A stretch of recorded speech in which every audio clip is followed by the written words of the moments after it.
Намайг Содон Божир авахтаж ямсранд орж идэх. Зорчих цэвэрний компанид автобусны жолоочоор 10 жил ажиллаж байна. 2024 оны 1 сард энэ шинэ автобусаа хүлээж аваад автобус маань шинжлэгдсэн шинэ автобустай болсон.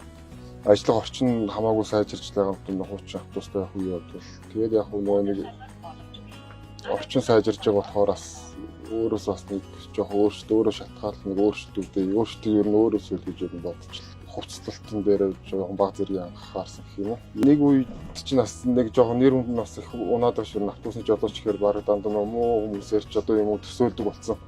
Тэр хандлагыг л одоо нэг өөрчлөлт бол ер нь хичээж явж байна. Тэгээд өөрчлөлтийг өөрөөсөө эхлүүлээл 3 бит. Яг хөө ээлж зүвсэн тэгээд амарч байгаа үедээ ажлын бус чөлөө цаг магаараа угаал сэвэрлэгийг бас гэртээ хийжтэй хийдгүй яг автобусны жолооч гэхээр одоо заавал тустай хувцастай ч юм уу тийм байх.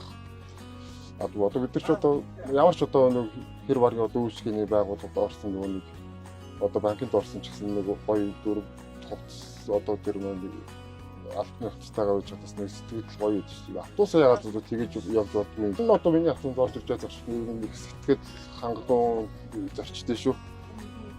Тэгээд зарим нь болохоор буухаараа баярлаа гоё үйлчлэгээл хийдэг. Ер нь тэр баярлаа гэдэг үг сонсож хамгийн гоё шүү.